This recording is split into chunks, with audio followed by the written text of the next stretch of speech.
to the church militant. Goodwill to elect believing men. Peace and goodwill between God and his people in the forgiveness of sins through the cross and mediation of our Lord Jesus Christ. That's the central, primary purpose. He came to seek and save that which is lost. Luke 12, verse 51, is referring to the secondary, subsidiary purpose, a different thing. Verse 51 states, "Suppose that I am come to give peace on earth," peace now in a different sense than the angelic proclamation in Luke 2, "I tell you no, but rather division." Christ is here saying, I didn't come to give earthly peace in this age. That's not my purpose. It's not my purpose, the sort of peace that the United Nations is striving after with their ungodly ways, or the sort of peace that Rome wants with its false gospel. I did not come to establish peace on the earth in that way at all. I did not come to bring peace on the earth the way the post-millennialists think, that one day the whole world will be Christianized. No, didn't come for that. I didn't come to bring peace on this earth in such a way that Christians and unbelievers and pagans of all sorts of religions will be able to live at peace between themselves through some sort of syncretistic gospel that the intelligentsia and liberal theologians and pagans are trying to dream up. No. Suppose ye that I am come to give peace on earth, as many people foolishly have. I tell you, no. I came to bring division, or fire, verse 49, or sword, Matthew chapter 10.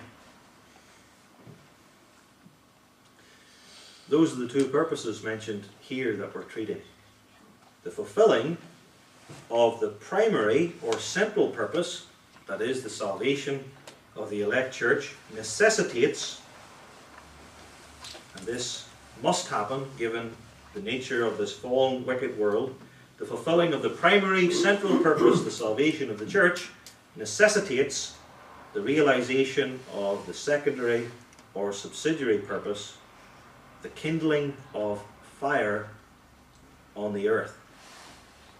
When the first purpose is realized, Christ coming to seek and to save that which is lost, the ungodly necessarily react against it. They don't want the salvation of God's people. They do not like their witnessing to the truth. When God saves us, he declares us righteous and he sanctifies us and he makes us light in the Lord in the midst of a dark world. And the world hates the light because it loves darkness, because its deeds are evil. And there comes fire. And there is no fellowship between light and darkness. There's only opposition, fire, division, sword. And in the good purpose of God and Jesus Christ, this fiery division, this affliction and distress, serves our sanctification, although it brings an awful lot of hardship with it. When the world hates us, what do? We humble ourselves. We cry out to our Father. And we run towards and experience the love of God for us, because that's the only thing we've got. And we learn afresh. This isn't our home here. We don't belong here. We're strangers and pilgrims who have hope in a better world. As we feel the brunt of the enmity of the wicked, then we value more and more and enjoy covenant fellowship with the Father, because God has to do it, because we're that lazy and want an easy way out always, that we want to fellowship with the world. And then God says to us, but they hate you and you've got to realize this. And then we come back to Father, like the prodigal son. I am come to send fire on the earth.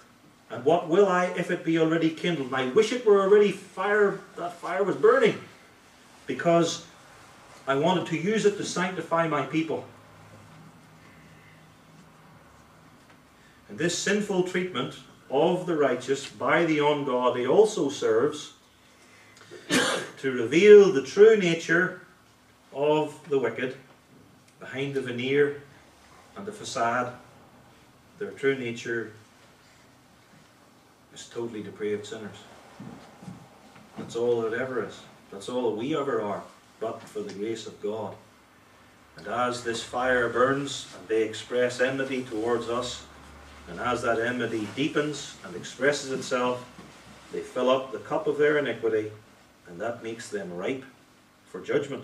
Christ has all this in mind when he says, I am come to send fire on the earth, and oh, I wish it were already kindled, because this is my purpose. This is my purpose. I want my friends to live in the world as holy witnesses against the darkness and bearing up my glory. I want them to go the way of the cross, the way I did. Because the end's coming, and it's getting near. And for the fiery persecution of the church, Christ will send not only fire throughout this age, but he's going to send literal fire on the earth at the last day, and he's going to send eternal fire in hell forever and ever. I am come to send fire on the earth, and how I wish it were already kindled. And it is kindled now throughout the New Testament age.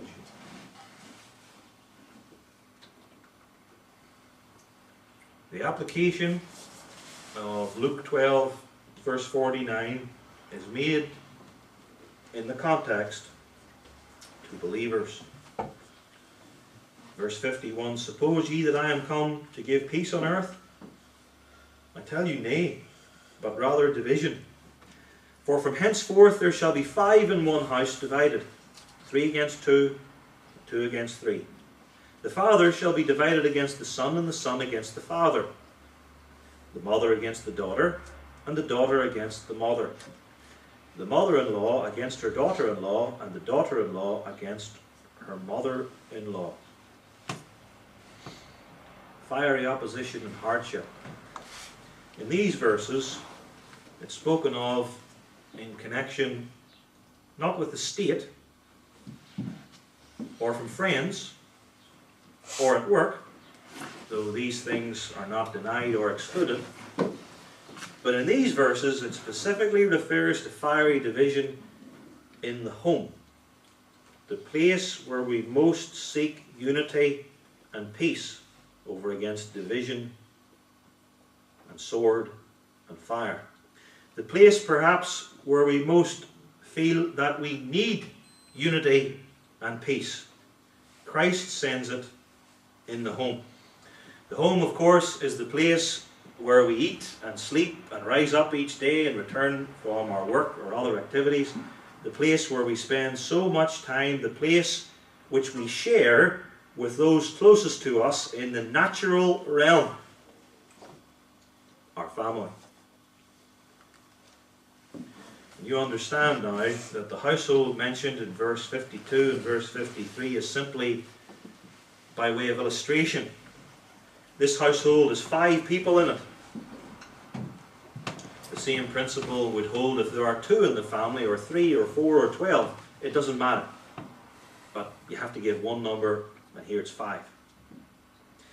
In this household, there's father and mother, and then daughter and son, and the son's wife, the daughter-in-law of his father and mother.